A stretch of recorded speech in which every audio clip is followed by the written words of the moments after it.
So one thing I do think about the Dragic acquisition by the Nets is that I think the only reason why he went there was because Kyrie's going to be out for so much, and also Simmons. We don't know when he's going to start playing games. I think he's going to still stay out until after March 10th, and the reason why is because That's the we game know against Philly. against Philly, and we know In Philly. we know what we could expect. Philly fans are going to be going crazy. Yeah. And I don't know if he's going to be ready for that. And I don't know if you saw. Did you see in his introductory press conference what he said? He said when he they asked hopes to play. Yeah, which you hope to play. What does that mean? Like, I don't know. But so I think that's one of the reasons why he's going to probably be playing a lot more than a lot of people think, and so that he's pretty much an insurance policy for Kyrie. I feel it. That's a good insurance policy to have too. I'm not even really trash. I'm just like glad that we don't have him anymore. We traded Daniel Tice back to the Celtics, and we got Enos Cancer. Enos Freedom. Enos, my bad. Enos Freedom troll. And he was waived. Yeah. Thankfully, I could not stomach seeing that man put on a Rockets uniform. So we did get Schroeder in the deal too. So he actually been pretty decent for us. Mm-hmm. Maybe he could be some of that kind of veteran. I don't know if I would call him a leader though, but maybe he could be like a little bit of a help for some of the young guys we got. The Celtics, I thought this was actually an underrated deal. I think so. The Celtics, I know which one you're talking about. Yeah, Celtics got Derek White, traded Josh Richardson, and some couple first round picks.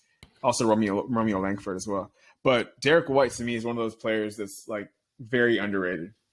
Agreed. He's very versatile defender and solid offensive player. Like I don't know if you remember. Do you remember like back in the playoffs? That one series they had. It was the Spurs and Nuggets. I think it went 7, right? It went 7, yeah. Yeah. But Derek White was huge in that series. He was. Especially at home. I think like that was the series when nobody won a road game. Oh yeah, you're right. He was huge. And that's a great pickup for them because and we see they've been playing. They were already starting to play much better basketball until they just recently lost to Detroit before the All-Star break. But and he's he's one of the best point of attack defenders in the league. Like picking up like that ball handler fighting over screens. Having him and Marcus Smart do that. Marcus Smart just went down with an injury too right before that Detroit game. I think I forgot who they played. It was Philly. When they blew out Philly, he got hurt with an ankle injury. But if you were to have him and Marcus Smart, like point of attack defenders, together, Jaylen Brown, they're gonna Jason, and they're already like a great defensive team. They're one of the better defensive teams in the league, and he doesn't hurt you on the other end of the floor. Can knock down a shot. So that's gonna make them pretty formidable in the playoffs. I like that pick for them. They got off Josh Richardson, who's he kind of fell off, and I think he still got some stuff in him. He's been shooting the 3-ball really well this year, but so like that's been good. I guess it's probably the one thing that's been like an uptick for him because I remember he was kind of like last couple of years he wasn't shooting as good as he did when he came into the league. Yeah. And Philly and in Dallas too. Mm-hmm. The speaking of Dallas, because they made a big move. I mean, or they traded a big, you could say. Kristaps, KP, the unicorn, or as somebody said, which was actually I think a really great line. Do you see what Tim Legler said about him? Yep, he said he's like they call him a unicorn because you never see him. Which is facts.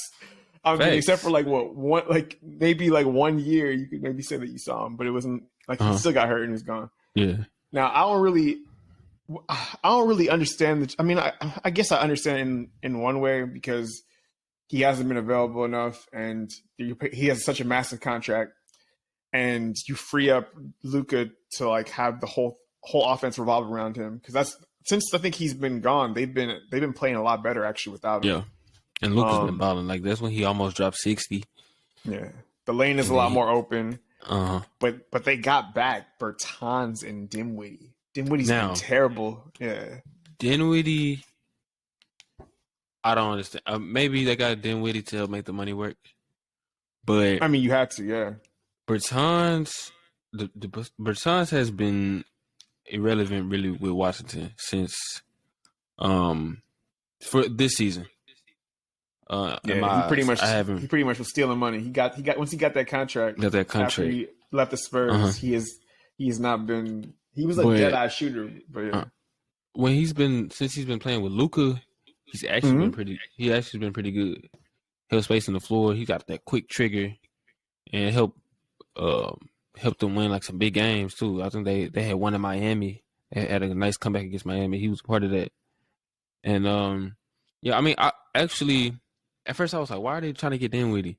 But um, like I guess like Mark Cuban, Jason Kidd, and they realize that Porzingis isn't your second guy, and you realize that, move on and do what you can. In the meantime, I think they have a nice roster right now. Even with, I think they just signed Dorian Finney-Smith to an extension. They got Tim Hardaway. Jalen Brunson has been playing really good basketball this year. I like watching Jalen Brunson. And they got Maxi Kleber. And they got I mean, they play pretty good defense. They have their superstar. Now they just got to be in the market to get they true second star, but they realize Porzingis isn't it, and then they sent him to Washington. They got Dinwiddie. We'll see what Dinwiddie does. Dinwiddie coming He's up to been like injury.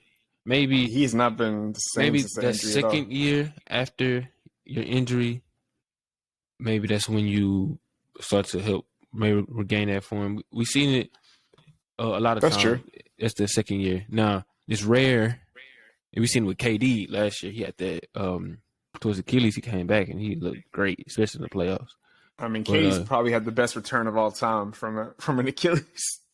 You yeah, think about it, like nobody's had a yeah, return. Like from an the one that people Achilles, usually nah, mention is people usually mention Dominique Wilkins, like Dominique. which is a long ass time ago, but he came back and Yeah, he had like I think he had like led the league in scoring or something like that. yeah, But then he shortly fell off like not long after that. yeah. Katie came back and had probably like one of his best performances of his career. But But another thing to keep in mind though, since he's come back from that Achilles injury, he's had mhm, two other injuries, that is true. leg injuries Yeah, it was that a MCL sprain and I think a hamstring last year. Yeah, yes, MCL sprain and this they year. both has kept him out for a period of time. So Yeah, when he's on the which is court, he looked like himself pretty much. But I mean, the injuries come back to back to back, so that's something to keep your eye on. so that actually is a good lead in to the probably. Actually, I'm not gonna say probably. This is, I think, without a doubt, unless you could think of something that would actually top this, the biggest trade You got to. deadline trade of all time. Where do I begin? So it's no secret I'm a James Harden fan. I'm a Rockets fan, of course, first and foremost. Yeah. But yeah, I still root for Harden just because I feel like so I'm gonna get this out there real quick. Yes, he quit on the team. He quit on the Rockets. He got fat. He put on a fat suit. I don't know what he did. He was up to he was up to no good. He did some COVID protocol violation shit too. He was wilding out there. Hanging with little He was doing baby. he was doing everything he could. He kind of even tacitly admitted this in the interview where he was like, yeah, like, like I did what I had to do, kind of basically what he said to get out of there. Mm-hmm. I'm not happy with how it went down. I'm not happy with how he handled it at all. But I understand if I was to put myself in his perspective, I understand why he wanted to get out of there. Because I do believe a lot of people say, oh, like all he cares about is just, he's weird and he just wants to, make money and just hang out at the club and whatever. Yeah. I think he actually does want a championship. I think his actions are showing that he's trying to do everything he can to get a championship.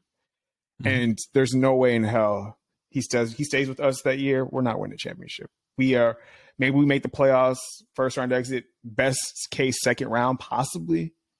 He's not. There's no reason really for him to stay the rest of his career here. I still don't agree with how he got out of this town. I got out of here, but I respect him as a player for what he's done for the franchise, for the Rockets franchise, and as like just for the city. Like he's been one thing I'll say about Harden is during this whole time here, he didn't load manage, didn't sit out games. He played more basketball than I think any star in the NBA. Like if you go look at the time since he's been in Houston up until the year that he eventually ended up leaving, we never missed the playoffs once. He led us to the playoffs every single year he was here in Houston. No other superstar could say that. Every single year during that time, right? Didn't sit out. I think he missed like the most games he missed probably with us was like maybe like 20 in total, something like that, during the time that he was in Houston. And we're talking like what, 8 years? And yeah, we didn't win a championship. We got a couple Western Conference Finals, but I would say this: he's got what he wanted. He's finally gotten what he wanted, right? He's gotten the best player he's ever played with in his career. He's finally gotten somebody that I think, if he plays the game the right way, and I think he will complement his game. Like he could, it's not like a pairing with him and Dwight when he had Dwight back here in like 2013, where Dwight was trying to post up because he was listening to Shaq and the media trying to tell him he should be a post player when he should have been running more pick and rolls. If Dwight played like Capella when he was here, it would have been ridiculous, right? Even though Dwight was kind of past his prime a little bit, or like end of his prime. I agree. That's how he should have been playing. He was trying to play like a post player. And the moment we like got off at Dwight, we took off. We went to another level. And now he has a dude that can do it all. People talk about, and like this deal right here, and I do agree that it helps both teams, but in a different way. For Philly, you can kind of just make things so much. So Embiid's already playing like an MVP this year. You can make things so much easier on him. He can pick and pop with Harden. He can do the little dribble handoffs. They can hit him on the short roll. But just not having a playmaker that he could actually run the pick and roll with and actually be a threat, like to attract defense from him, it's going to be impossible to double team either one of them. Teams are going to still do it. They're probably going to double team Embiid because of how he's been playing. But it's going to free up Harden for one-on-ones. It's going to be a problem. And also, I think where it's going to really help them is when it comes to fouls, drawing free throws. I think this is an underrated aspect. People are kind of like mentioning it as a joke, like, oh, these dudes are just going to like, they both going to be flopping and just, shooting a bunch of shots at the free throw line. But not like, they're going to be putting teams in foul trouble every other night. Because Harden, a lot of people forget, this year, Harden's free throws already went back up. He's been getting to the line again. I think he's like top 5 in the league, like as far as getting to the line, right? And B, we know he draws fouls. What makes that so deadly is that they're going to get you into the bonus. One of those two is going to get the team to the bonus early, because Embiid does it and Harden does it all the time. Now, like when you just breathe on one of them, foul them, they're going to be shooting free throws in the bonus. And that's going to be a combo like we haven't seen just from that like one aspect of the game. If you think about it, we never really seen two players like this that draw this many free throws on the same team, right? And that's going to be a problem. That's going to be a problem for teams like keeping dudes out there, because you got to throw bodies at Embiid. A lot of teams don't even want to play bigs anymore like that. Now you got to it's going to be very interesting. Because I think Embiid is like the. He's like the perfect. He's like the best big man prospect, I think. I'm not saying he's the best big man of all time. Not like that. I don't think he's nowhere close because he hasn't had the success. But a big man who can dominate all three levels. Like over the past couple years, he's knocked down 3-point shooter, mid range, get to the paint, dunk on you. He got footwork. He can knock down his free throws. And on the other end, he's a beast defensively. And his switching out onto wings and guards is pretty underrated as well. He protect the rim. He's smart.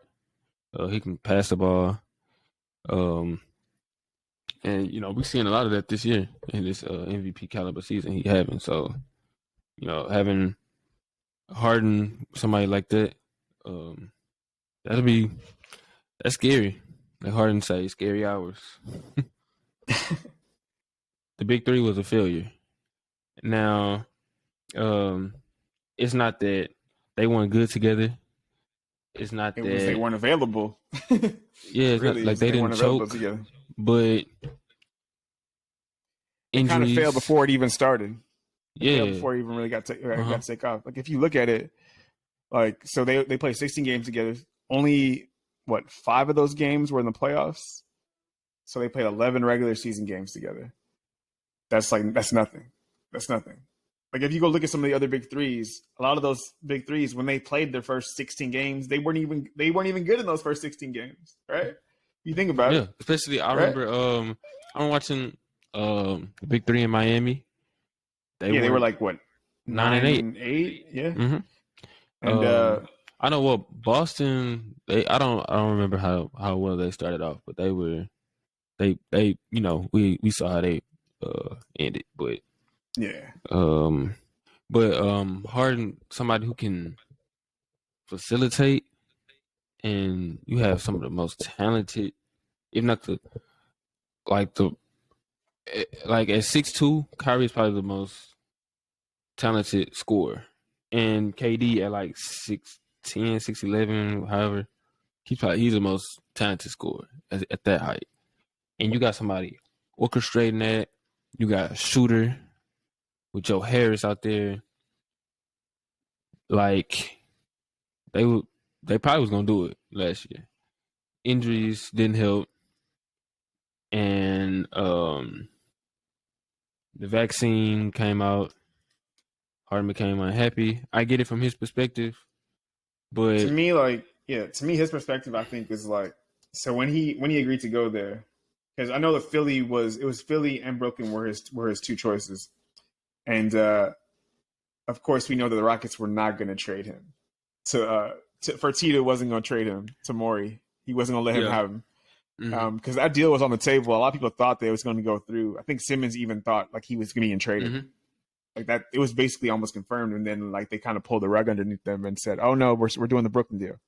Yeah, And I think that like when he got there, he was like, okay, like I think he bought into that. I think that they said that there was conversations between him and KD about doing it.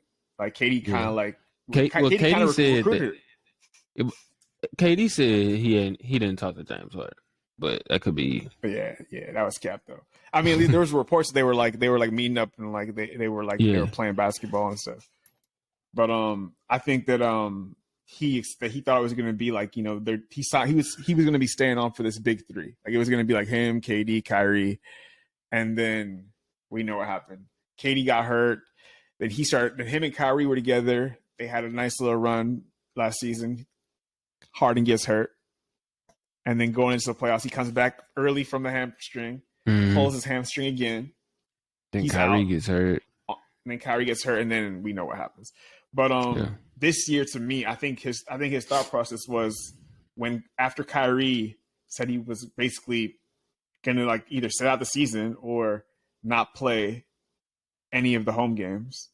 mm. I think that his thought process was probably like, okay, so I'm gonna be when the off season comes because you could see like he was teasing talking about free agency before the season started. He's talking about I've never been a free agent before, and then we know as the season progressed. Once Katie got hurt, I think that did it. I think that was like Yeah. that was the nail. Like it was like okay, Because so KD was playing like an MVP. They were like one of the top seeds. So I think Harden would be okay with that. But yeah, then when because I he remember like even Harden said like he like had like an interview because I think they were like still at the top in the Eastern Conference. And like Harden was like, Mhm. yeah, he said that Katie is the MVP this year. He said that in the Yeah. interview at that time. He said, but the I think when Katie got hurt and Harden was still having like he had like sat a couple of games with the hamstring issue. He came back and he played a couple games with Kyrie, and they lost both games. But we remember the last game he played was that Sacramento game where he was terrible in that game. And there's I watched that speculation of game. And like, cause I watched the game. I really watched that game for Tyrese Halliburton. And Tyrese, he didn't really turn up into the end, but I think he ended with like a double. And I hardly remember seeing Harden out there. I checked the box score. This dude had like, I think he had like double-digit assists. He had He had 4 points. Yeah. I'm like, Harden? 4 points? Yeah, he out of there. Yeah. And I remember asking you, I was like, you think this trade gonna happen? He's like, nah. Back of my head, I'm like, that dude don't want to be there. And this reminded me of the time when he was in Houston. How he kind of just, everything was just, it wasn't right. And he didn't want to hoop there. And I remember watching I went to Harden's second to last game with the Rockets. That game was terrible. They had played the Rockets. Yeah, they had played the Lakers played the Rockets like on back to back, but like not back to back nights, but they played them in the Game Pass and they played them again. And I went to the game. And, like, you can see the tension with him and John Wall. Like he passed the ball to John Wall. It was a little different. Yeah, it was a little different though, because in that I remember like the context between what's happening there is a lot of people forget. Like if you like look at like what was reported and stuff, what we find out is that Harden was actually he was trying to leave the team before the season even started. Yeah. He asked to be traded in the offseason, and like they were shopping him like on the low, and they just hadn't they didn't want to trade him because he started the season out and he was actually hooping when the season started, right? Yeah, he did. I remember first season, the first game. Yeah, he came out and he 30-point triple-double or something like that. Or like, I think it was 40 and against the Blazers. But yeah, so like he came out and then of course, like we got smoked. Got back to back, just got destroyed. Remember LeBron hit that 3-pointer and we looked back at the bench, this man was. And this is the moment when the most what if Big Three was formed. That was the moment. That was the moment James Harden went to Brooklyn. LeBron shot a 3, turned around, and then that was raps. But nah, man. One of the things that tripped me out about that thing is a lot of people. So, who do you think out of the 3 players, KD, Kyrie, and Harden, who do you think played the most games out of those 3? Harden. Yeah, he did. Out of those 3, who do you think won the most games? Harden won the most games too. Because Harden was out there with all 3 of them. He was out there with KD and he was out there with Kyrie. And now he out. And now he out of there. But yeah, to me, I think that like because he carried Houston for so many years. I think this year, once KD got hurt, Kyrie he knew Kyrie wasn't going to be available for most of the games remaining. Yeah, he's like, that's not what he signed up for. Yeah, I didn't come here to carry. I've been carrying Houston for how many years? I didn't leave Houston to carry another franchise to try to make just to try to make the playoffs. Yeah. No, like he wants to like. I think he wants to have like to do that team up that we saw LeBron do, that we saw KD do. He thought that was going to be that, and it wasn't. It wasn't meant to be. So we're gonna see. I think this is it for him. I think this is probably his last chance to like really. Now, on one hand, I understand his perspective why he wanted out of Houston, even why he wanted out of Brooklyn. Now, there's the other hand, there's nothing he can do now. You got to do it now. Like it's like none of that, no excuses. I know, and it's still question marks too. In Philly because Embiid, of course, because Embiid could get hurt. Embiid is kind of injury prone, so it's. I hope it works out for him. Honestly, I hope at least like they stay healthy. I don't want it to be like a situation where there's an injury and that's like, and then we're like, what if no? I need them to be healthy and then let the chips fall there. Mm-hmm. If you're gonna, because one of the things that annoyed me as a fan of Harden and when he was in Houston was every single year there was like massive injuries, like constantly. Like when we had Dwight couldn't stay healthy, and when we had CP couldn't stay healthy, And then even the one That year was we had crazy. Russ couldn't stay healthy. Yep. Right? And it was like going into the playoffs. It was like affecting the playoff runs as well. Russ had And the so quad like, injury. Chris Paul got injured at the worst time. oh my goodness, man. Dwight was kind of hurt, Dwight but was he kind of fell off. He was playing through it, but he missed like one of those Mhm. years. I remember the year we made the conference finals. He missed most of the season. He came back and he was able to play in the playoffs, but he missed a ton of that year. But no, like so, like I feel like either this man is cursed and it's gonna happen again, or he's right because like it's crazy how that could happen. Because and what's funny is like this past year he's been getting hurt now. It's been the time where he's been missing the most amount of games in his career. And one thing to think about, and I think this definitely goes for Kyrie, maybe a little for KD as well. I think that their sense of urgency and their hunger isn't the same as Harden's, because I'm not saying they aren't hungry to win a chip. Yeah, but they've done it. Yeah, I think that's especially the case with Kyrie. I think that's especially the case for Kyrie because Kyrie, like, man, I hit a shot. Yeah. I hit the game winning shot. I won the championship. So I'm finna do other things to help my mental health and to make me happy, which is fine. But Harden is like, man, I need you on the court. Like, bro, I need you on the court, bro, because that reminded me of like when he like they had that one game that I think they won like their first game back, like which is him and Kyrie, and like Harden was like, yeah, like I'm gonna give him the shot myself. Like he was kind of making a joke. I don't think that joke was just all a joke. Yeah, I think that it was like there was some truth to it. Like he kind of like was like, come on, man. And something that'll help him out. Now he's with somebody else that's starting, and that's Embiid. Yeah, neither one won a championship. Embiid gonna go get it. Embiid is looking like we're gonna get to that, but yeah. Now I think that one more thing. It reminded me. Do you see like in the introductory press conference where he had Harden? He kind of threw a little sub at Kyrie. Like he was kind of like trying to say like he was downplaying the Kyrie thing as far as like he said it was like a minimal factor in my decision, but then when they asked him about like what is it like to be here in Philly, and he's like, it's nice to be around some players who are willing to do whatever it takes to win. And I was like, well, what do you mean by that? That clearly you mean, so you think that you were around some players in Brooklyn that weren't doing whatever it takes to win. No way he's talking about KD, because we know that's not the case with KD. Yeah. He has to be talking about Kyrie. But yeah, so that's now. Anyways, tabled that. Ben Simmons. Let's get to the other side of that trade. Andre Drummond.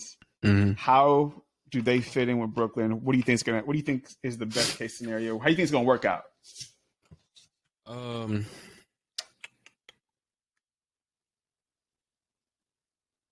This season or down the line? I guess, how do you think it's going to work out? Let's do both. How do you think it's going to work out this season, and then also what do you think is going forward? Because this is a deal that they had to do thinking about the future. Absolutely. Yeah. So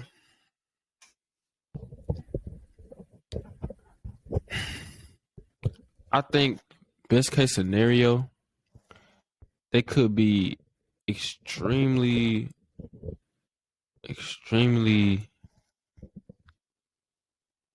best case scenario, this team can win it all. Now, looking at the roster and missing pieces, a lot of things will have to fall in line, because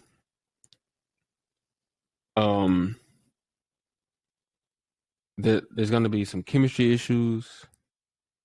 I don't think it's as simple as plugging in Harden to make the big three, and now to putting in Ben Simmons. Now, if they can work through it, then great. But You got to get KD back from injury. Like their 3 stars aren't available. Like KD is hurt. Ben Simmons still being acclimated, and he's going through a mental health issue. So we'll see when he comes back. Kyrie only Allegedly plays mental health issue. Yeah, but yeah, I mean, you can't really question it. Yeah, and Kyrie can't play home games. How many games do they have remaining? Do you know? I think Kyrie's only available for like 8 more road games. 8 more road games, and yeah.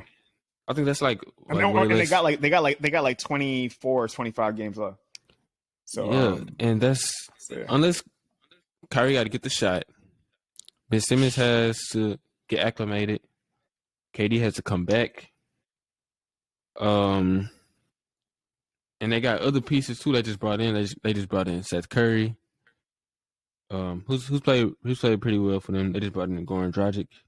And those are role players. I think they'll end up falling in line. But the chemistry within your big 3 is important. And I got to see how Ben Simmons looks. I haven't seen him all season. At his best, he's an all-star player, all-NBA defender. But his playoff woes is there, and we'll see how KD and Kyrie, if they're available, if they can cover for that. Maybe he can be put in a different position. Maybe be like a small ball 5. Maybe that can work with the lineups. But I just have some questions.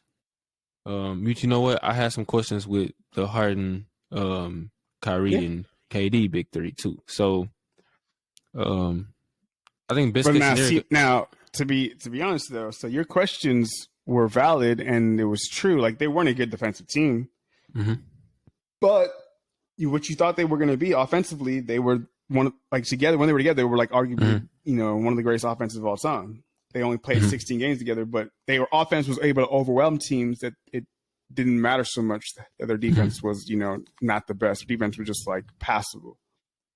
And do you know? Okay, they were 13. They were 13-3 in the games they played together. I can think of all 3 losses. 2 losses were the Cavs. Yeah, and then one of the losses I'm blanking on right now. I think one of the losses somebody got hurt and left the game, but it's kind of counted. No? It was in the playoffs against Boston. Jason Tatum got 50. I'm tripping. Yes, Jason Tatum. I forgot that one. Yeah.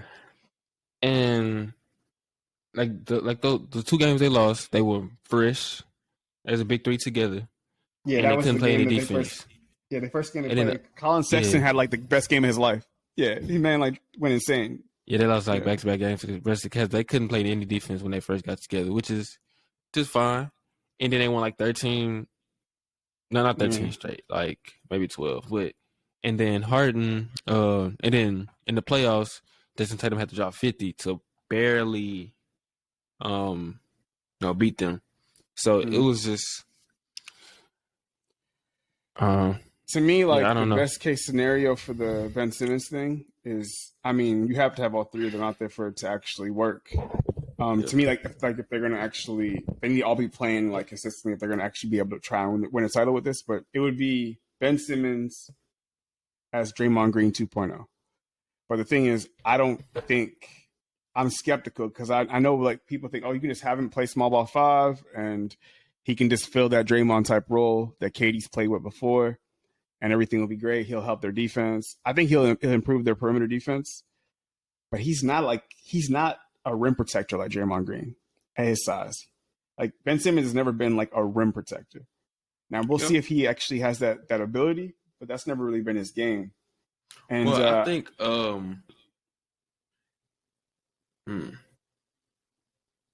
man, put me in Steve Nash position. But I think there's a way you can use him and KD, because I think KD is a good defender. and he can block shots as well. Yeah. And now defending in the post, which is it's not really much post play in the league now. I think they have some struggles with that. They might have to put in Drummond to bang with a big body. Maybe I can beat or something like that. If they end up playing the Sixers, they definitely gonna play Drummond. But I think if they playing teams who do a lot of pick and roll, you got if KD, if he's healthy and Ben Simmons healthy, I think they definitely both have the physical tools and the ability to. No, I think physically he has the ability to technically do it. I just question if he has like the skill and the mindset to play that role. I got to see it from him because I've never we know Draymond like has that's ingrained in him, like that's how he plays, like guard, playing in the paint, defending the paint constantly, guarding big, guarding bigger players. Yeah, that's crazy. But asking Ben Simmons to do that, I really want to see if he can do it. Yeah. Like we know, I know, he's going to be an elite defender. He's gonna help them for sure when it comes to guarding any perimeter player in the league. But that I'm curious on is that small ball 5 lineup. I know now offensively, he's going to have the ball a lot because you can't just have there's not really much you could do off ball. I guess you could try run a little bit of pick and roll with him and KD and him be the roll man, but I don't know how effective that's going to be. Yeah, and also he has troubles at the free throw line still, so that's a whole other thing.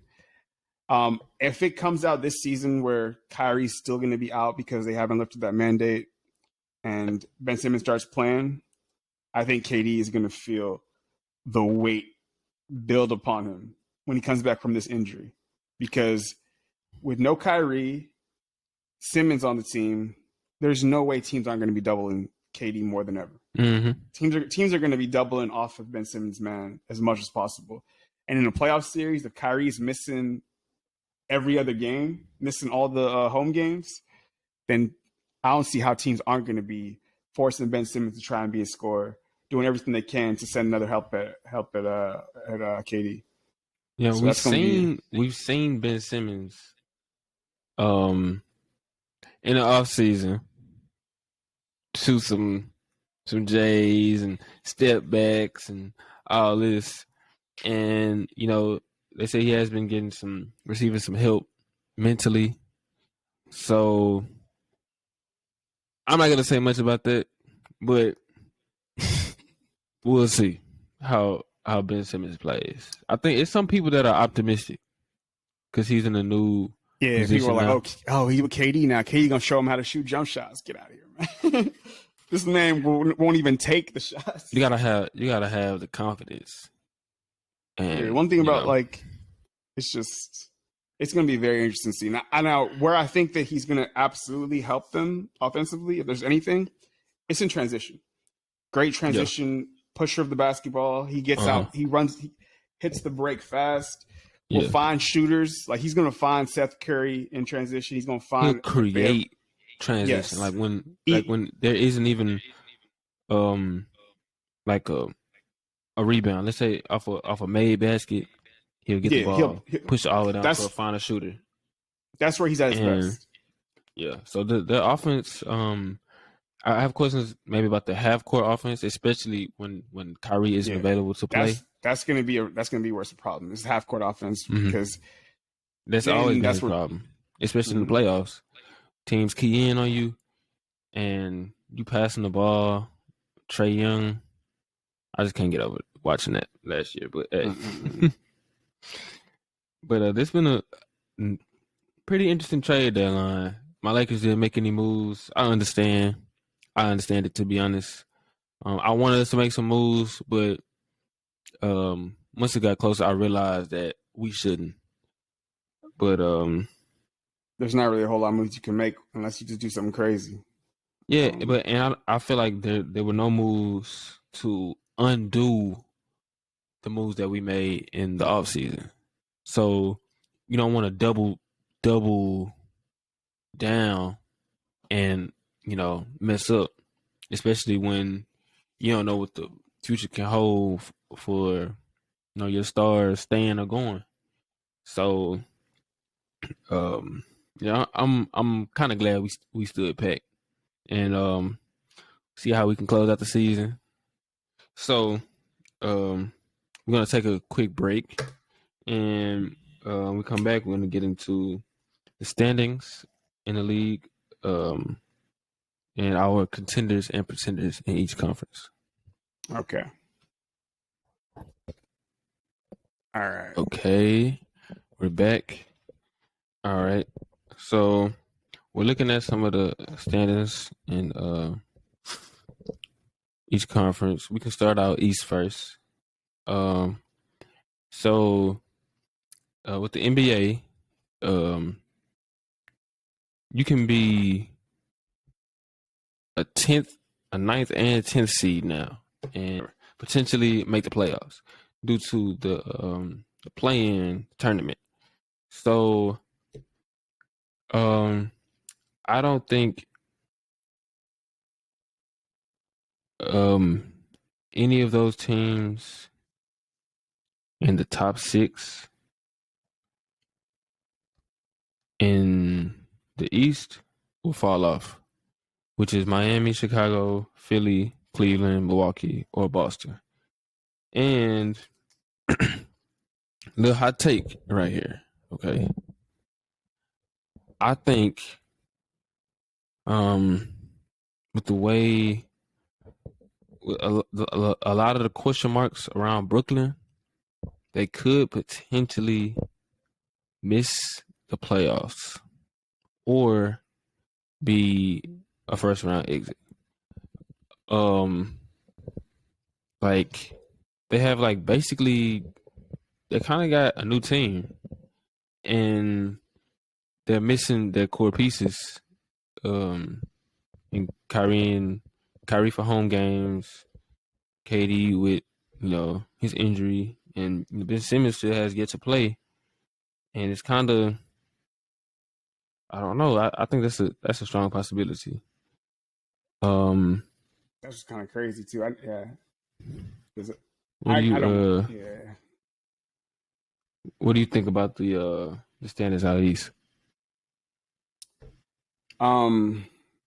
I think a lot is dependent on a few things. So when Katie comes back, nobody really knows. He's been really quiet, like kind of in, like doesn't want to say, I guess, or put a date on when he's going to be back.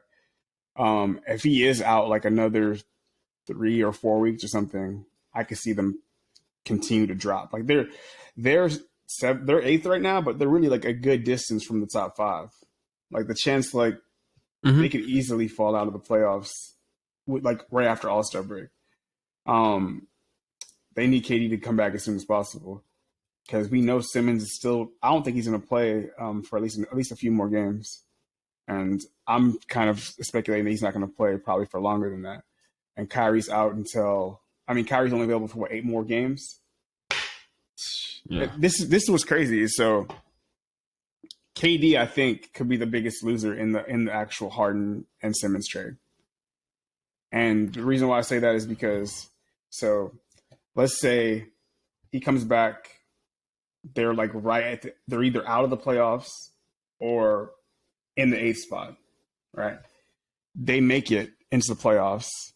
He still got Kyrie doing his part-time player thing, right? They lose in the first round. What is the talk going to be about the Nets and KD? Like losing in the first round, it's going to be honestly, I don't think it'll be nothing. No, because like I think a lot of people they are understanding and they objective to some things with KD, which is and it's understandable. Like, and I get it. Now, other superstars who will remain nameless, LeBron James, don't get those kind of exceptions, and don't get those kind of that type of understanding. But at this point, actually, I think I actually disagree. I disagree a little bit. I think it depends on how you look at it. I think people might excuse it somewhat for this season if like he comes back late because of injury. But But I think that there's another way that people might look at it, because KD left Golden State, right? He left Golden State. See, Understandably, that's why I look at it at. Yeah. Uh-huh. So I think that they can. So I think people might look at it as like a legacy thing. So you left Golden State to go to Brooklyn to form your own thing, try to win a championship there. You joined up with Kyrie, who now has been really unavailable, based on mostly from his own choice in both years. Of course, he got hurt in the playoffs, but for a large portion of both seasons, he missed games because he has chosen not to play. Basically, you chose to team up with that. You chose to leave a perfect infrastructure for you to win championships, to try and do your own thing. The Harden thing didn't work out. Multiple reasons go into that, but that part of that does go back into, this. I'm sure multiple factors led up to the Harden thing, but yeah, like that team up that you tried doing didn't work out, and then you get Ben Simmons out of it. If that ends up not working out, or if y'all end up even just missing the playoffs or losing in the first round this year, I could see like that could be a argument people might make against like his legacy or whatever people want to say. Yeah. But and this is one thing I wanna say. Nobody can tell me KD went to Brooklyn strictly for winning. And no, I don't think in KD's maybe in his mind, but not his heart, he doesn't feel that the championships that he won to go to state are as legit, really valid. Yeah, because he knows. If you think those are valid, why are you leaving Steph Curry? Forget Klay Thompson, forget Draymond Green, forget the way that they played, forget the coaching, forget chemistry, everything. Why are you leaving Steph Curry to go play with Kyrie? Kyrie is a great player. Mm-hmm. You leave Golden State to man. If it's about winning, what it really was about winning on his own terms. That's what it's about. It's about winning. Don't tell me it's about winning. Yeah, it's about winning on your own terms, which I get it.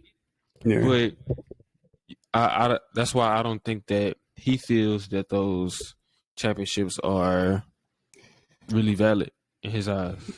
I mean they chips. He went out there, he performed because he knows even though he won, like he was seen as the best player, he knows that was still Curry's team, right? Yeah, and so like he joined Curry's team. Yeah, like I think if he were to win those chips with OKC or even with another team, like not joining Golden State specifically because he lost to Golden State, he would be at that time when he won the chips, he would be recognized as the best in the world. Most people still saying it was Bron, and I think that kind of stuck with him. So he wanted to form his own thing, which rightfully so. I get it, but see how it worked out. So you can't just say that move was all about winning. So it's going to be looked back, but I don't think it's going to be as. Some people are going to look at it. Some people are going to mention it, but I don't think it's going to be like no headline. Oh, we're going to point the finger at KD. I don't think it's going to be something that. I don't think they'll do it. I don't think it's going to be a full on like we're going to point the finger at KD this year, but I think it's going to start. It's going to start the tide that leads into next year.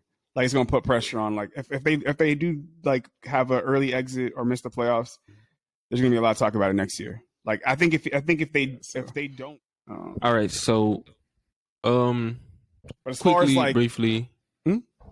Oh, what you gonna say? As far as like contenders in the Eastern Conference. Yeah, I was just gonna get into that. I'll say like briefly, we don't have to go through the bottom five, but starting from the Hawks to the Heat, give our takes on if they are. Well, they aren't either contenders or contenders.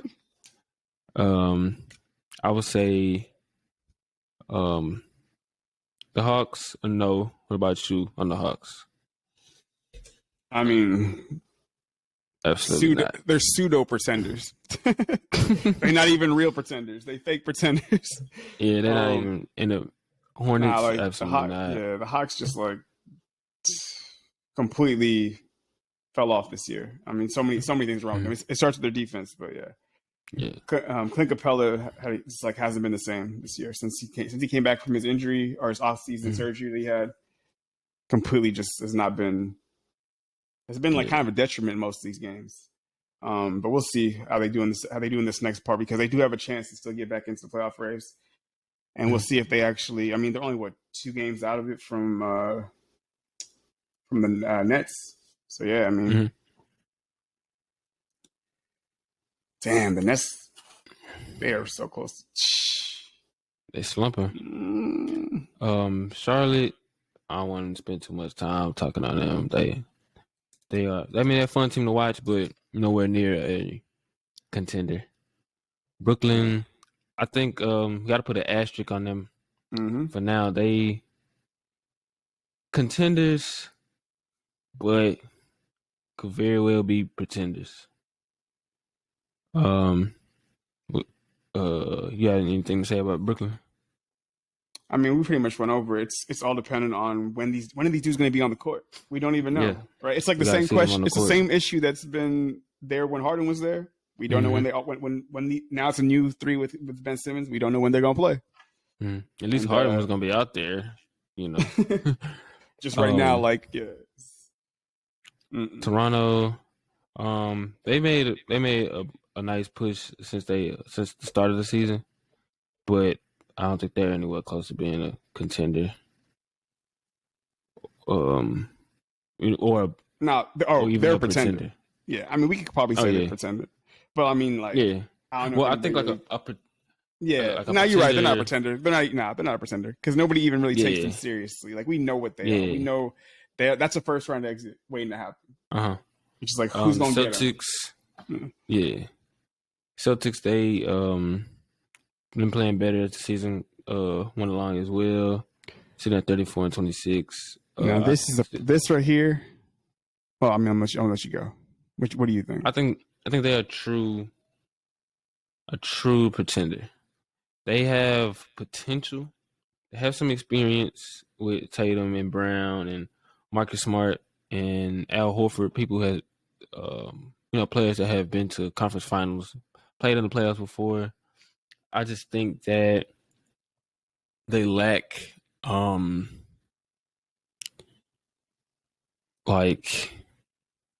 still kind of lacking size. It's like they've been lacking throughout the years, and consistent play from their 2-star players at the same time.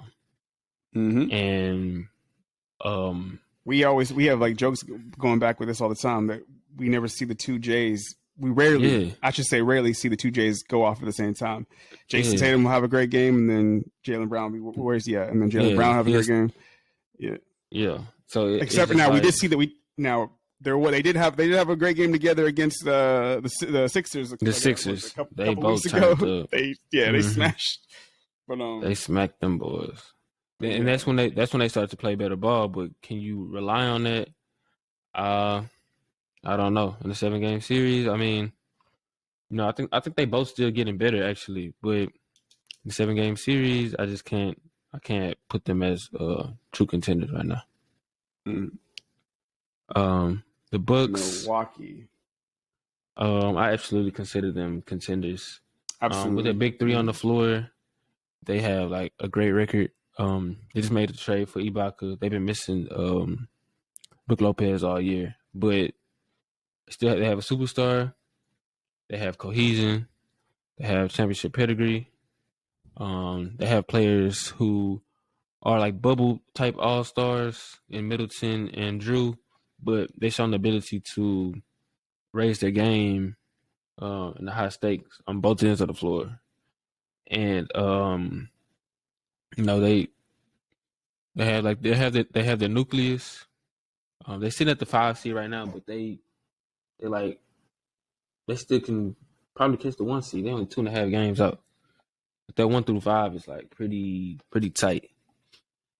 And wherever they fall in this 1 through 6, they'll be like real tough to beat, and I can very well see them getting back to the finals and still winning it all again this year. What about you? No, the Bucks are, of course, they're contenders. I mean, you can't really say they're not. They're defending champions, right? Now, I do think that Brook Lopez is still a loss. I know they got Ibaka, but I really think they do. It would be a big deal if they can get him back, because he has been really big for them, especially last year during the playoff run. Bobby Portis has stepped up this season. That's true. But he doesn't give you everything Brook Lopez gives you, especially defensively. Nah. And if they end up matching up against the Sixers, like that would definitely help too. Because I mean, Lopez is not like gonna stop Embiid, but he occasionally has some success against him. They don't really have anybody they can really throw at him right now. And we just saw that the other week when he oh gave my him goodness, at one of the best games of his life.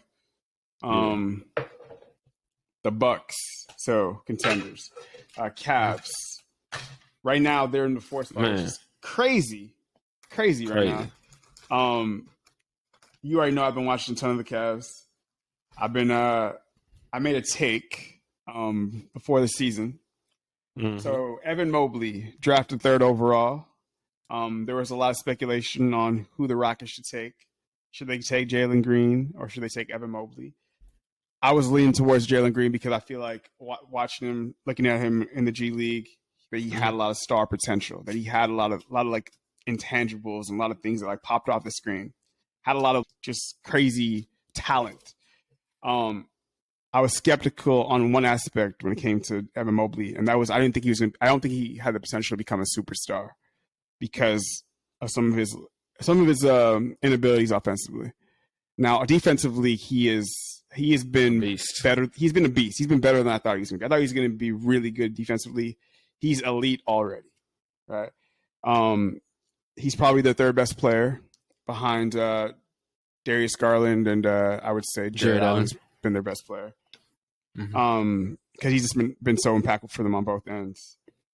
But that team has been a surprise. I mean, you have to give a lot of credit to JB Bickerstaff because he has the balls to go run that big lineup out there and stick to it. 3 7-footers. Yeah.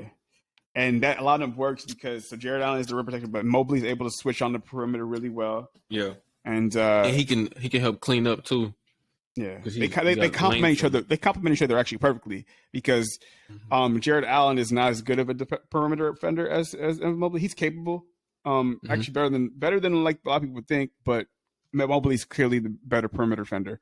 But then also Allen's able to guard those centers, able to guard those bigger 4s or 5s that like to post up or muscle you in the paint. Yeah. And he's better. Mobley doesn't really have the strength for it yet. Not yet. So like that's like a perfect defensive compliment right there. Offensively, that's where they're weak. But they've been able to win a lot of games just by playing great defense because I think they're definitely a top 5 defense, and I'm pretty sure that they were the best defense in the Eastern Conference. The question is, are they a contender or pretender? I think you have to say they're a pretender right now.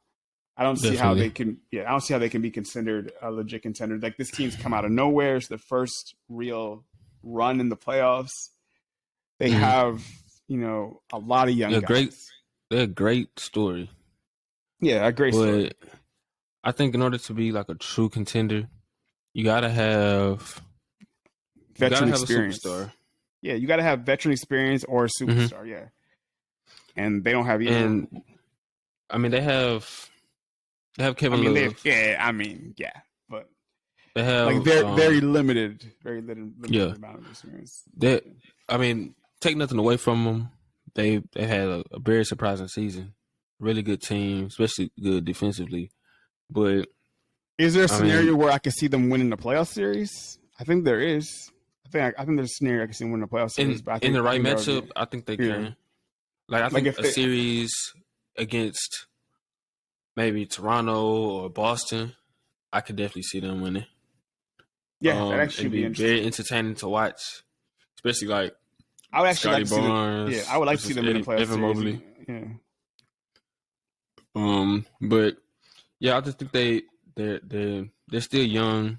You gotta have, in order to be a contender to me, you gotta have an MVP caliber player on your team, or somebody who can play like a superstar. Maybe not necessarily be a superstar in the regular season, but in the playoffs, you gotta have that superstar. You gotta have that good second star as well. And I just think with the players they have, like with Evan Mobley, Darius Garland, Jared Allen, I think they are all like two levels below what they need. Maybe in a couple seasons, but as of now, they are pretenders in my book.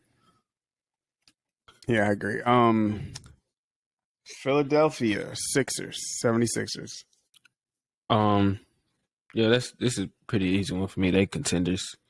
They got who I think is leading the MVP race right now. Embiid. They just got Harden. Even if Harden is a shell of himself, he's still a great player, an all-star caliber player, a great second option. You have an experienced head coach. You have depth. You have some youth with Tyrese Maxey, and Thibault. You got some defense, veterans like Danny Green.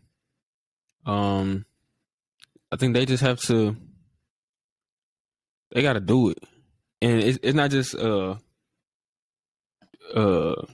it's been times in the past, even before they had Doc Rivers, even when Brett Brown was the coach. I think it's some series that they should have won, could have won, and like they just didn't. But with the personnel that they have and like the pieces, they're easily contenders. I can definitely see them coming out of the East. Yeah, I mean, I mean, yeah, they're contenders as well. But I guess the only thing I don't even want to say it, but yeah, the only thing that could really derail them would probably be injuries. That's the only thing. But I mean, like Embiid's been healthy this year. Harden just hopefully when he comes back from this hamstring, whatever, like this whole deal, hopefully that's behind him, and we can actually see what they're gonna look like together on the court because they got like 25 games to go make this thing work. So we're gonna see. But yeah, I mean, I think they're definitely gonna be a contender. The question is who are they gonna match up with in the playoffs, and yeah. So Chicago, your other squad, your home away from home, right here. Man, so this one is. I've been thinking about this, and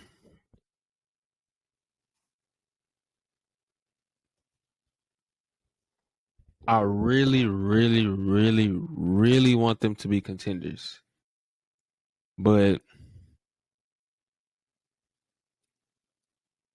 I know that they're pretenders. Now, I think there is a scenario where they could come out of the East, but like let's say everybody's healthy. I can see Brooklyn coming out.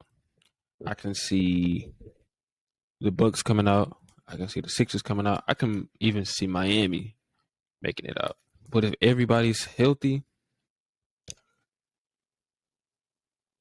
I'm struggling to really convince myself that the Bulls are contenders. I want to be proven wrong.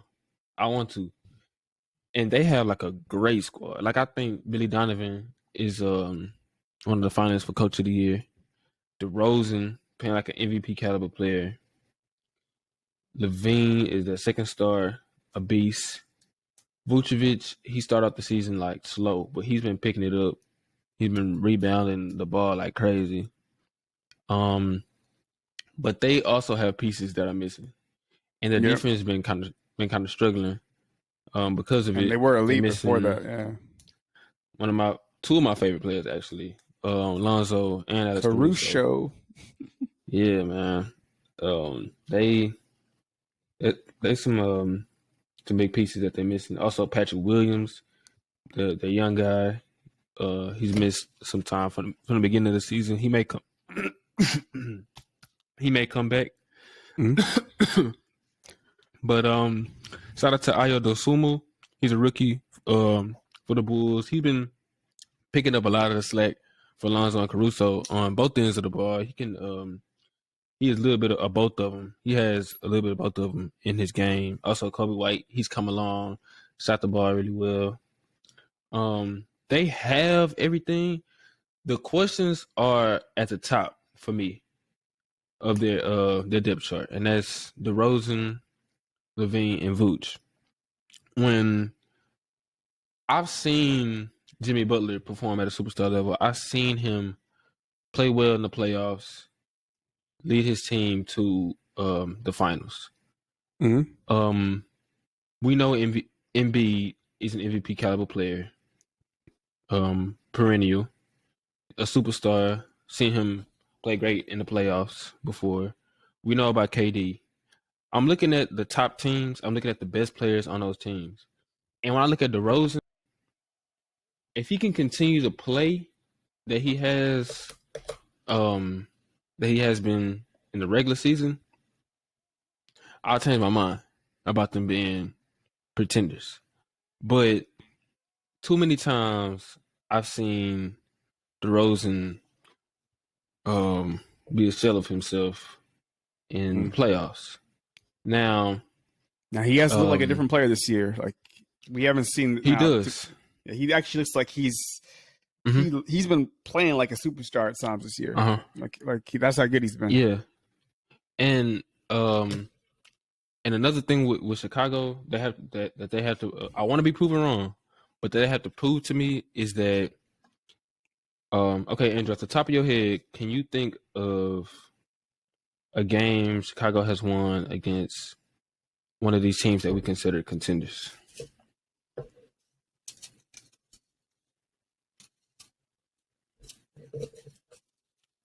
I mean, not really. The only team I can think of, but they were they. I mean, it's a completely different team now. But it would be the Nets, Brooklyn, yeah, and they're not really a contender until they get everybody together. So it's like, yeah, and like, some of those games been close, but like I want to see them win. Like I want to see like DeRozan play like a superstar in those games, and I have to see it in the playoffs too. Like even if they win some of those games against the top teams in the regular season, I still would be hesitant to pick them as contenders because I got to see us start play. Like Levine's never been in the playoffs. Has Vooch been in the playoffs? I don't think so with Orlando. Yeah, he did. They lost in the first round. They did to the Toronto. Toronto. Yeah, that first year. They had won like one game. Yeah, and then Kawhi smoked Michael them. Carter Williams, I think, hit the game winner, right? No, it was DJ Augustine. Oh, yeah, you're right. It was DJ Augustine. Damn. DJ Augustine in Toronto. I remember that. Mixed up my life. Yeah, that was a. And then they made the playoffs again against the Bucks in the bubble. Yeah, and they got smashed. They got absolutely smashed. Yeah. They won game one. Yeah, the same thing. Oh wait, you're right. They won game one in both of those series, and then they got won smashed. game one. Forgot then they got smashed. But yeah, I mean, I'm looking throughout the roster. The one guy I know who has experience is probably Caruso, but and DeRozan, but DeRozan he kind of falls off in the playoffs. So, I mean, until I can be proven otherwise, this is tough. But I put them as a pretender. Now, like I said, I think I see a scenario where they could. That's what I was going to say. Potentially make the finals. Maybe if they can get the 1 seed. Yeah, I think that other teams have issues with their health and stuff, and the Bulls can get right. Then I could definitely see them making the finals. But everybody healthy, I'm struggling to label them as contenders. So I can see a situation. I would say that they're pretenders with a strong potential to be something more, depending on what happens. So, I want to take a quick pause. You remember before the season started, I told you about the Bulls. I told you, yeah, and you were like, I I think they can be a play-in type team. I said like they could be like the 6th seed or something. I said like they were like. I didn't say they were gonna be like trash or something. I said like maybe fifth or 6th seed. But I didn't think they were gonna be. I honestly didn't. I think they were gonna be this good. But. Yeah, I think they were gonna be competing for the top seed in the conference. Now, of course, there's other things to factor into it, but still, like they've had injuries themselves, so I could, especially, and they had that huge COVID situation where a lot of their players were missing time. I did not see this coming from DeRozan, not in the slightest. I thought he was going to help them a little bit. I thought he was still a decent pickup, even though like a lot of people thought he was going to be like a terrible pickup, for whatever reason. I know they thought that he didn't fit well with the team or something, but I didn't expect him to like. He's basically. I mean, he's been an MVP candidate this year. Yeah. You kind of have to give him that. Where they've been and how well he's played, and he's hit some huge shots, crazy clutch performances this year. Mm-hmm. Especially in the fourth quarter. I think he leads the league in like fourth quarter scoring. Yep, and he had those 2 games back-to-back game winners, threes, which is crazy because we don't normally see that from him, right? So yeah, the scenario where I could see them. This would be like a very fortunate scenario, but it would have to be something like this. Like, so the Bulls make the playoffs. They get first round Raptors, beat them, right? They should beat them, right? Mm-hmm. Second round, they get, let's say that, so that would be a 2-7. So let's say that they get the 3-6. Let's say somehow they get the Celtics, right? Somehow like, somebody's not healthy with the Sixers, or but let's just say Cleveland can get the 3 seed, and the Celtics can, or let's say Cleveland, or you know what? I didn't think about that. Cleveland could get the 3 seed, and then they can get Cleveland in the second round, right? Mm-hmm. Well, if Cleveland could easily beat the Celtics, I mean, I almost say easy, but that could very well be a possibility, right? Mm-hmm. They could end up getting to the second round, playing the Cavs. They could beat the Cavs, end up in the conference finals against who knows, right? Mm-hmm. And so it's like there is a way that you can see it happening and working out for them. Contender with an asterisk.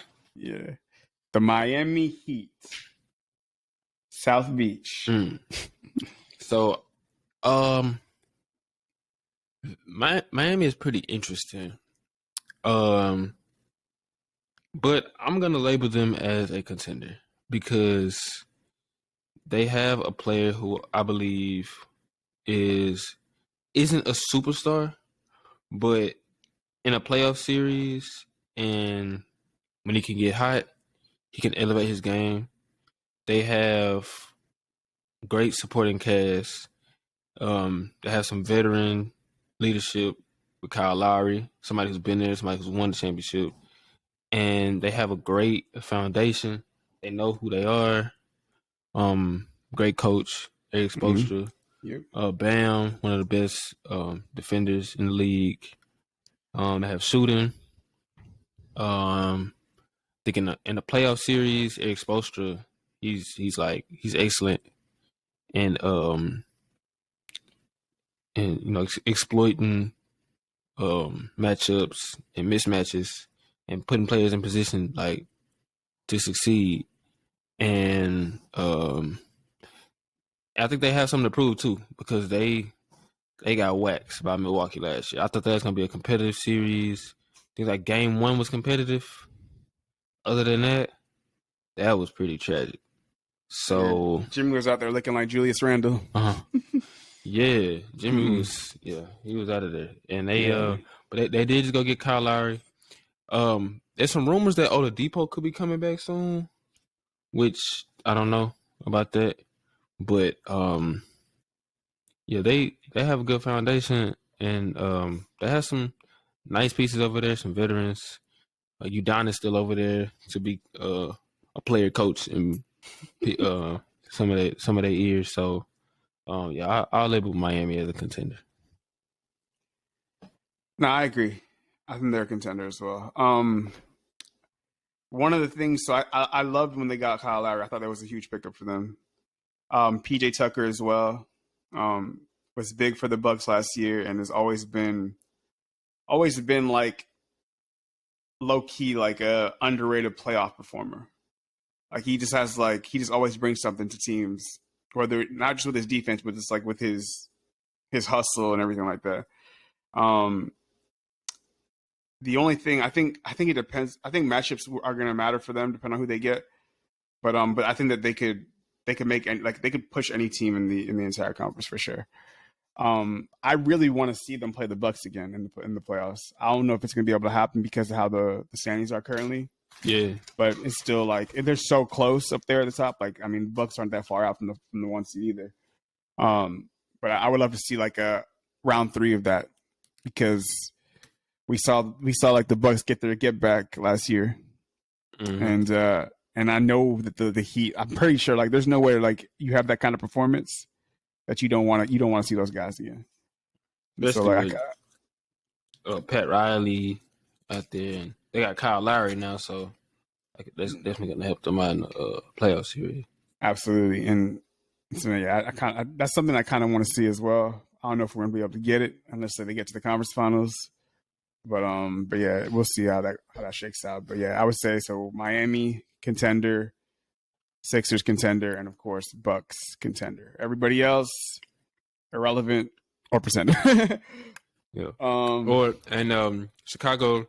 Oh yeah, I got them as pretenders with an asterisk, and I got Brooklyn as contenders with an asterisk. Oh yeah. I forgot about Brooklyn. Yeah, Brooklyn is like it's contender TBD. Because like we got to see those dudes get on the court. Like it's just crazy. We got to see. Yeah. The we can the Western Conference. Flip over to the West. And so we got we can start at the bottom. Best teams in the league right there. Yeah. We can start at the bottom. So Portland, I don't think they even worth talking about, to be honest. Shout out to Anthony Simons though. He's been balling. He's been creeping up in that most improved player ranking. But without Dame, I don't know what they're doing with this roster. Chauncey Billups doing the best he can. I think Anthony Simons is one of the reasons why they also felt like they could trade McCollum too, probably. Mm-hmm. Yeah. But I mean, Chauncey Billups is doing the best he can with everything that's been going on. But I don't think they even worth talking about. But they may not even make the playoffs. But, you got anything else to say about Portland? Not really. I just want to see what's going to happen really going forward next year as far as Dame. Like, are they were trying to say that, they're actually trying to free up space to add players to build around Dame. I don't know if that's the case. Okay. I guess they do have space technically, but like who's going to Portland out? Like who's going to Portland? Nobody came to Portland now. So they ain't. Yeah. But so we'll see. Really, we're curious to see if Dame going to finally just give up on it. Run from the grind. Run from the grind. I mean, damn, everybody else ran from the grind. Why are you on the grind, right? I'm sure you know somebody that would love to have Dame. Me. Speaking of who I want to see have Dame, we're going to move to the 9th seed, the Los Angeles Lakers.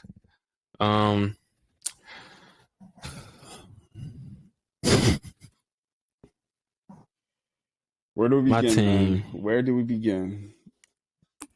My team. I believe that the Los Angeles Lakers are pretenders with an asterisk. Okay. Now let me explain. We've been dealing with a lot of stuff this season. As far as injuries, LeBron was out. Then LeBron punched somebody in the face. And he missed some time. And AD has been playing good, but not great. He had missed some time with some injury, and he just got hurt. So he's going to miss at least a month. Maybe up to 3 weeks now because of the All-Star break. That kind of helped out. Westbrook underperforming his contract. To say the least, the roster, man. Yeah, and the roster as a whole just hasn't been it. But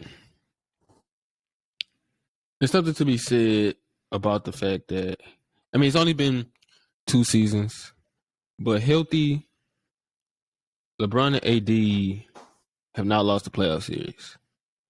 I believe, without saying, I believe in LeBron in every aspect, regular season, playoffs, whatever. Because I mean, he's not recycling. He's been playing great basketball all season, but I truly believe though that if they can draw the right matchup to start the playoffs, they can get healthy.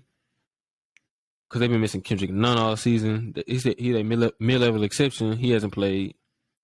Taylor Horton Tucker has been underperforming his contract, and everybody else are on minimum deals. And they all been misses, really, except for Malik Monk. He's been a great pickup. And Austin Reeves, he was good. He was undrafted. And Melo, but he's hurt as well. But I truly believe, though, they can draw the right matchup to get into the playoffs. You got LeBron and AD healthy. I would not bet against them. And maybe that's just my hope as a Laker fan. Maybe that's just my belief. But I know when AD gets into a playoff series, he performs great. Like, you look back at the Phoenix series last year, he was playing great until he had the injury. LeBron was still working his way back from an ankle injury, but I believe AD never goes down. We beat Phoenix. I agree. Maybe Actually, like 5. I think y'all do beat him, especially with like CP3 was like playing with like he was one bullshitting his one way. one arm. Yeah, he was BSing his way through some of those games. Yeah. So, and even with like the way Westbrook has played, and I don't think Westbrook is trash. Like Bubba Dub say trash. I don't think Westbrook trash. But the problem, and this is it's kind of affects the rest of the Lakers roster. The problem is Westbrook makes $45 million when in reality, with his play, he should be making around 15 to 18 million. Personally, I ain't trying to count another man coins, but when you in the NBA, like it's a cap space league, and the more you get paid, the more you should produce. Now, you can pay these players what you want them to make, but you know, and usually like the top teams, they have more cap space. So I mean, you know, usually the big markets, they have more cap space. That's why they're usually better, because they can pay the better players more money. And you know, LeBron make a big amount. He lives up to his contract. AD, when he's healthy, he lives up to his contract. The contract Westbrook makes, he should technically be the best player on the team.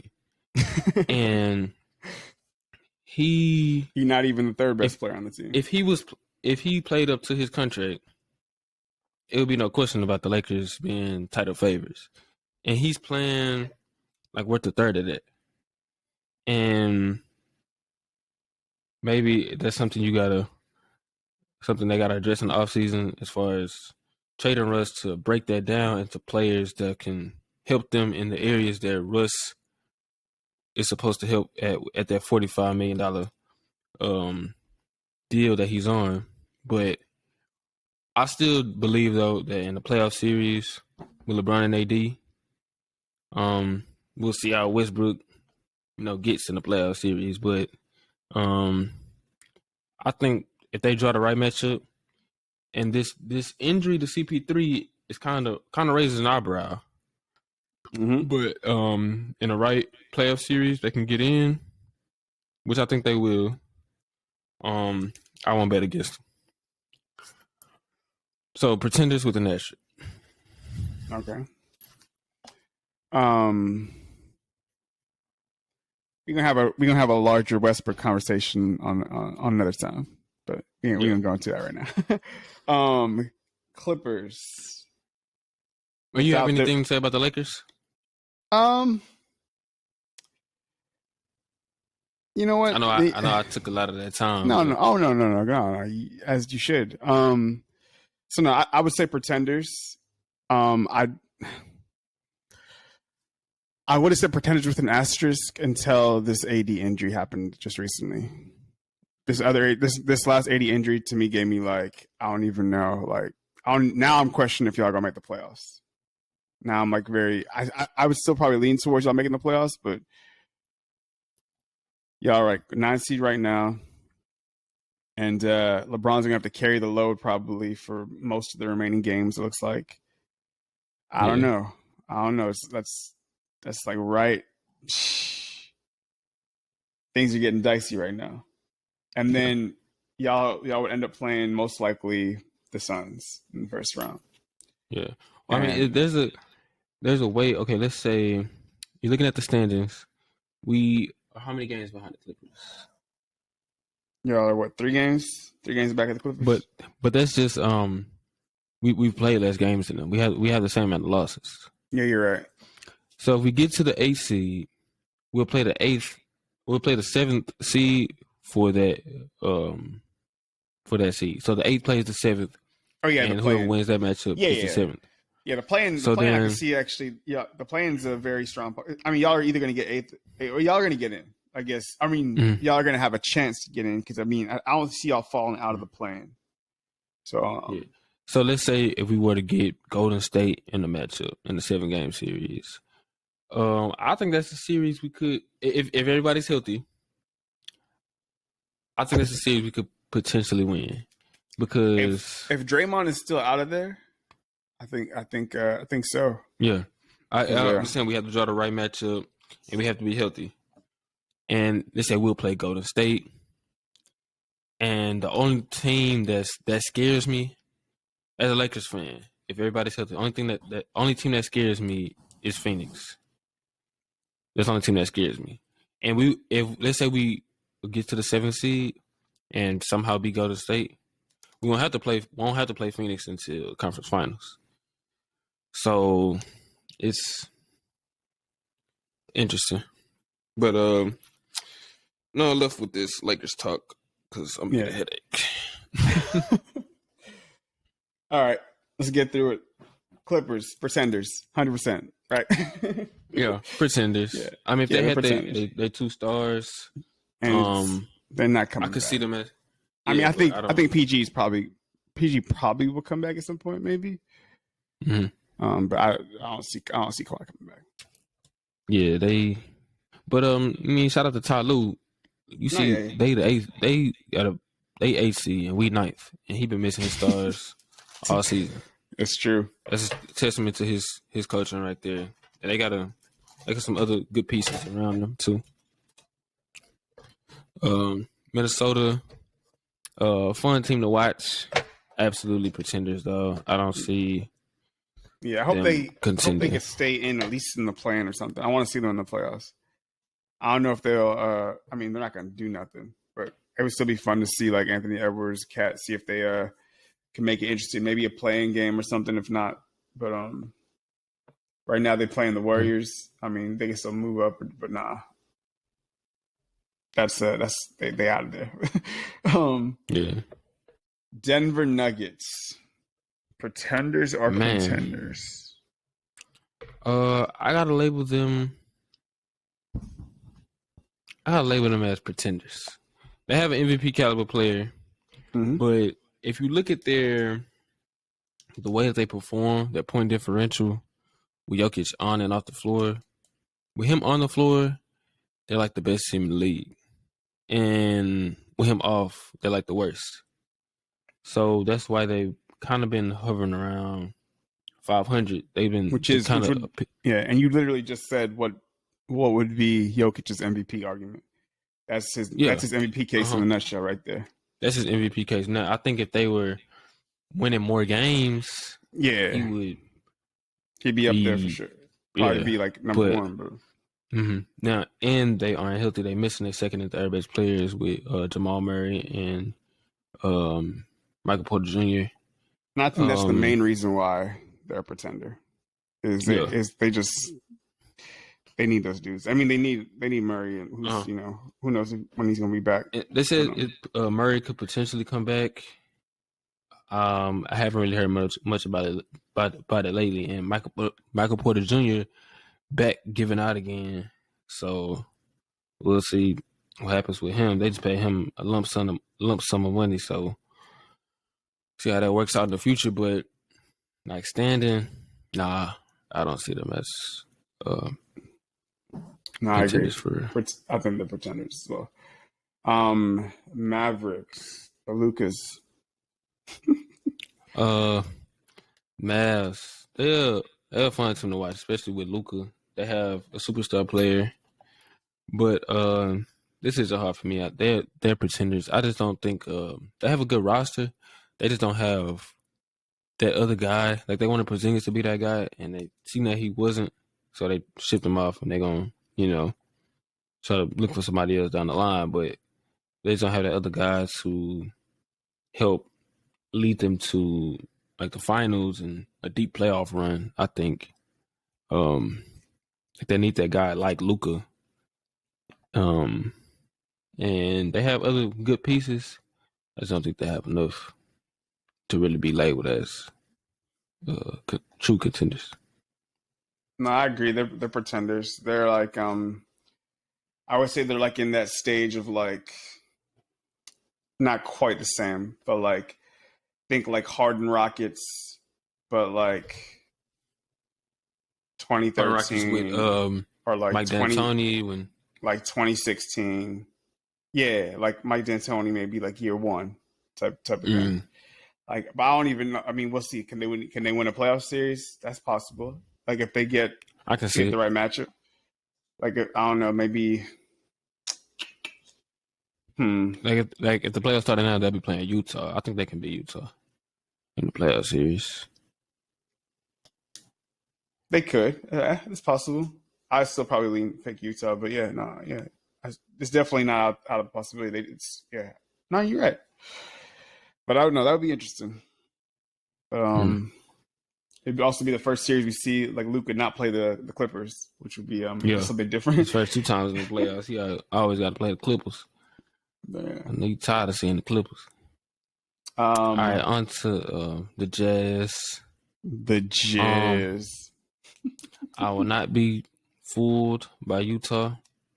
Always a good team, never great. I just think in the playoff series, and if you watched the times the Utah played the Lakers, because the Lakers aren't a good team, but they always be Utah because they expose what hurts Utah every single time they get in the playoffs. They play one way, pick and roll. Rudy Gobert, pick and roll, pick and roll, pick and roll, pick and roll, pick and roll. They're small. Other than like they have a small backcourt. They have shooting, they have defending. But once you get into a playoff series, teams know how you play.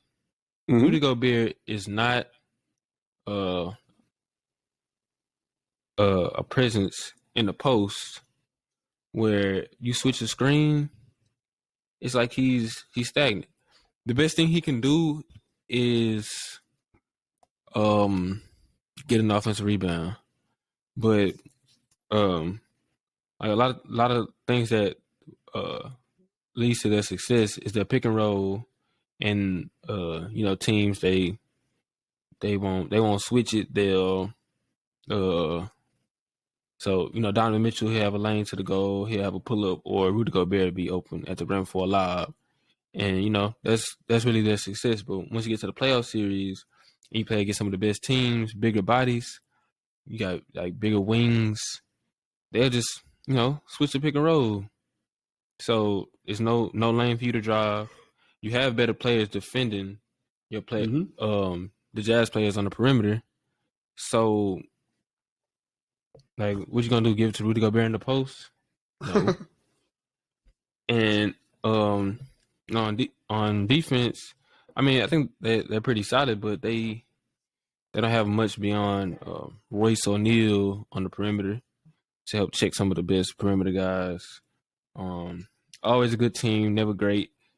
Oh, they never fooled me like last year or any years before, and they won't fool me this year. So they pretenders. Here's with an asterisk.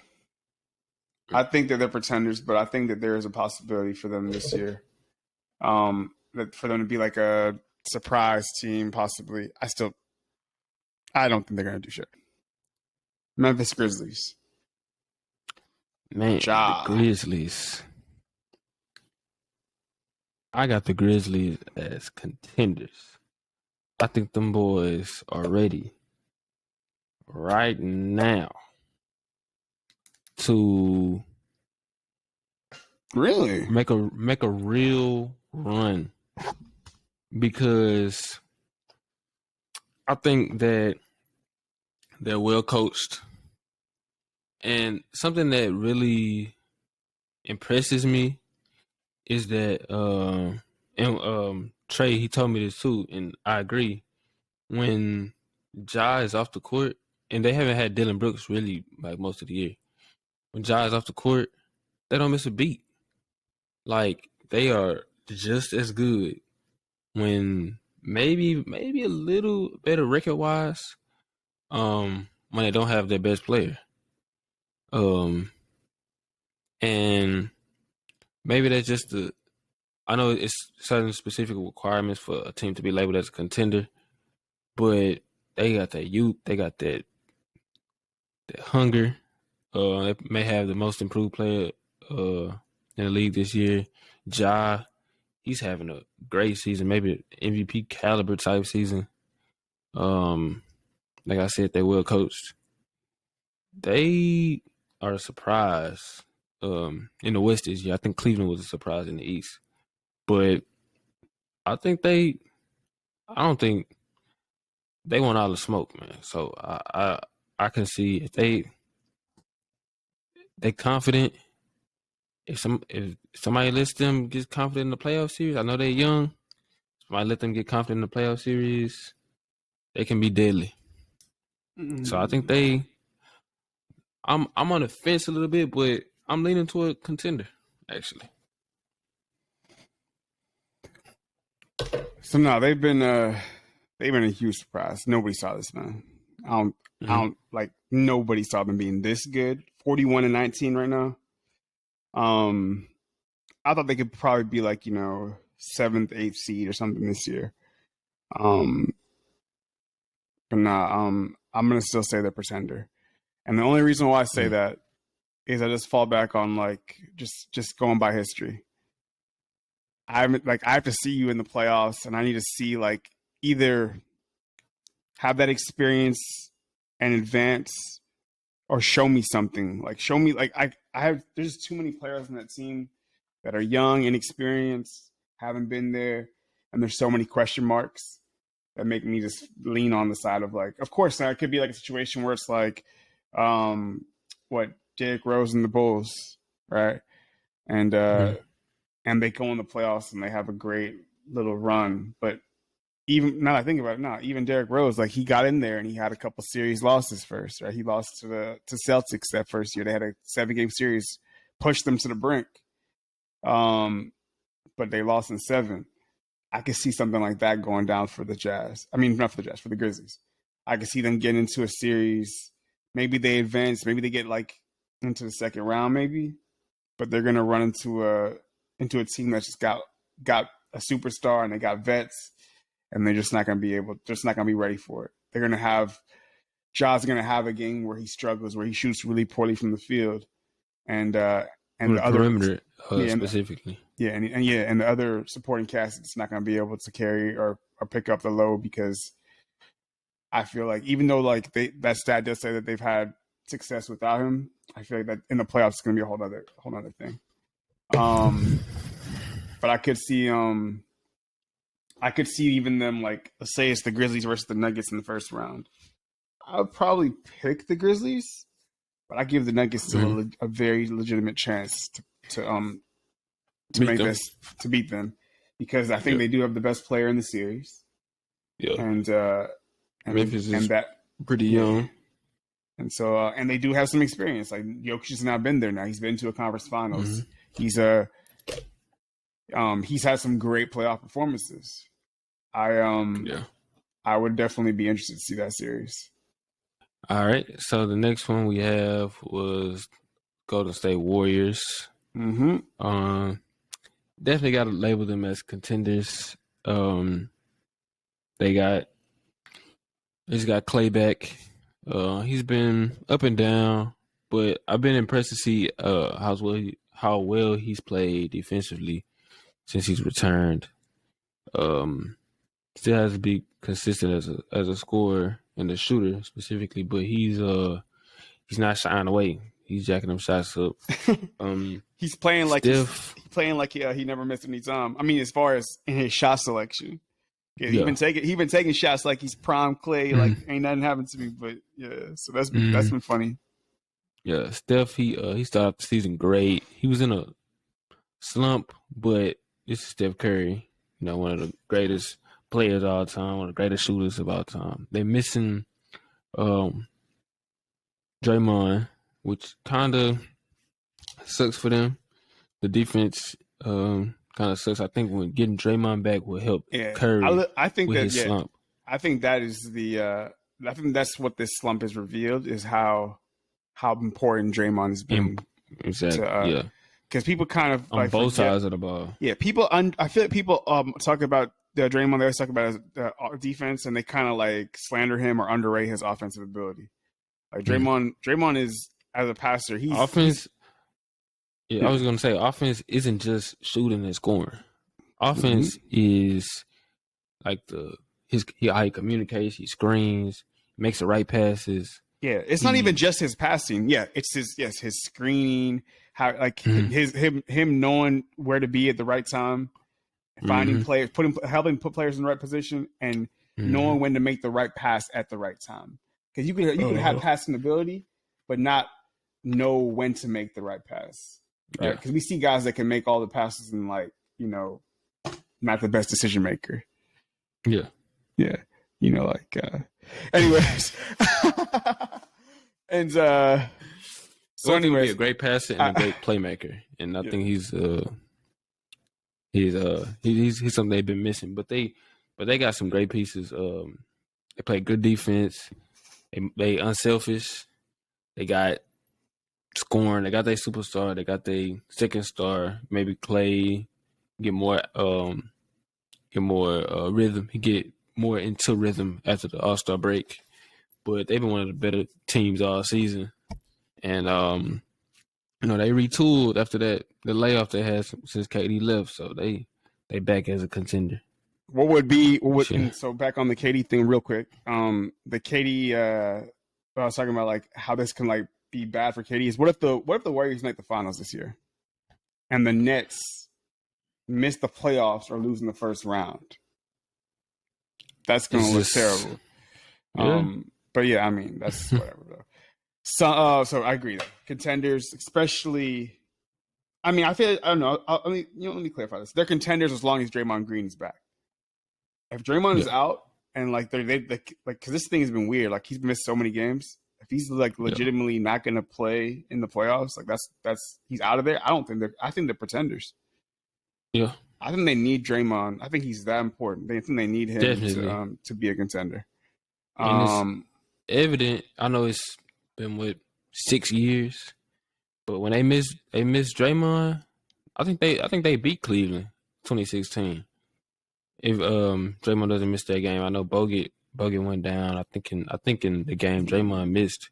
Yeah, but Draymond is super important, man. He does the things that a lot of times doesn't show up in the box score. Sometimes he'll end up with a triple double and stuff, but he's extremely important. And Draymond is one of those players that over the years I've always hated on him, but I've always been I've never hated on him as like he's trash or something. Yeah, I mean, I jokes about his offense, but I've always hated on because his personality and he's very abrasive and he's constantly talking trash and just doing the most complaining. I got how many years where he would complain be like, damn, he ain't gonna get tech. But but nah, his value is undeniable. Like any team out there would want to have a Draymond on the team. So it's Especially I remember like during some of those series that we had with the Warriors. Like, yeah. Anyways, contenders, but yeah. The Suns. Man, the Suns. I'm interesting because a week ago they were my title favorites, absolute contenders. And I think the game right before the All-Star break, Chris Paul has a hand injury. Didn't know the severity of it at the time, but you learn on Sunday that now he's going to be out. What was it, 6 to 8 weeks? So it's like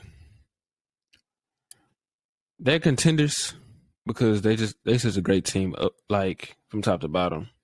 Like they have their stars healthy. Chris Paul, Devin Booker has their stars that have great defenders. Mikal Bridges, I think he's like very underrated as a player. They have a good bench. They have great coaching. They share the ball. I mean, they got the best record in the league. They on a if I read that right, I think they was on like a 67 win pace or something like that. Like they 48-10. You know how crazy that is? Like that's I don't know. They won 82% of their games. Like that's crazy. But this Chris Paul injury is going to be very interesting. We got to see how they man the ship while he's out because he's their leader. I don't know if he their best player. Maybe some people say Book, some people say Chris Paul. I would say he's definitely their most important player. Book is probably their best player. Just because like he's more like dynamic. At his best, he could probably like do more than Chris Paul. He could have bigger games, but Chris Paul to me is so important for all those other guys. They're a very young team, and you could tell that Chris Paul is undoubtedly their leader. Clearly, like he's the one that's like got them all buying in, right?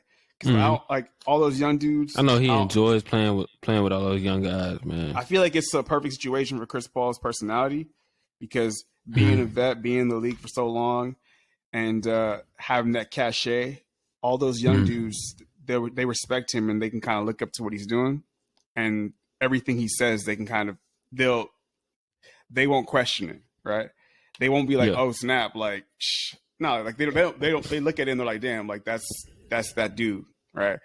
If it was another situation, if he's playing with like a vet or somebody that's like considered a peer, then it might be a different situation. And I feel like that's why he's butted heads over the course of his career. He's butted heads in every place he's been, right, with players. But it's usually a personality thing. It's not like about their game. But it's about Chris Paul can be he gets on dudes' cases, right? He'll get upset and sometimes like certain players don't take it the right way. And I think like some of those young players, they it's easy for them, like you said, to buy into because they're trying to get to where he's at, and so they want to learn. And if when it's somebody that's already been there, that's been where Chris Paul's at, or has done more than Chris Paul, it's hard to be like, no, like you need to get on my level, right? So it's kind of that back and forth. It's a whole different dynamic, and I feel like that dynamic just happens to fit well with his personality because, in a way, it's kind of bringing them together. His personality, as opposed to like making things tenuous over the time or whatever. Yeah. So I think that's definitely a good fit for him. But yeah, I would say they are a contender, but Chris Paul's health is the most pivotal thing because we know it's literally a narrative every year except for 1 year, OKC year, he didn't get hurt. If Chris Paul can stay healthy, that's probably the best team he's ever. Well, except for that Rockets team, it's probably real close. Best team, one of the best teams he's ever been a part of. Yeah, I would say I would say the Rockets team is still the best, but this is like a close second. I got to see what this team does in the playoffs because that Rockets team, so close. The Warriors series, so close. Yeah, but yeah. Anyways. One thing I want to say though, I think this is a time where Devin Booker could separate himself and get into Like get recognized a little more because Chris Paul is out. We know with Chris Paul, y'all championship contenders.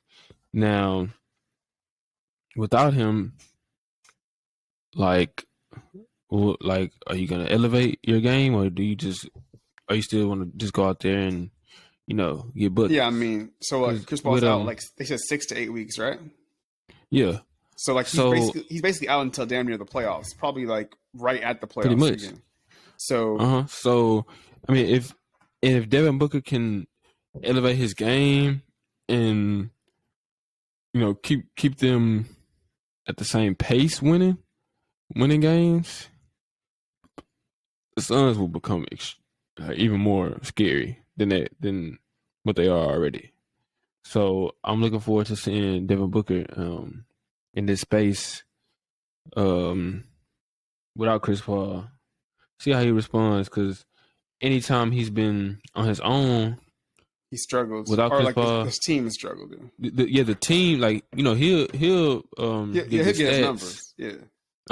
But the team never amount to anything. So I want to see how he does with this.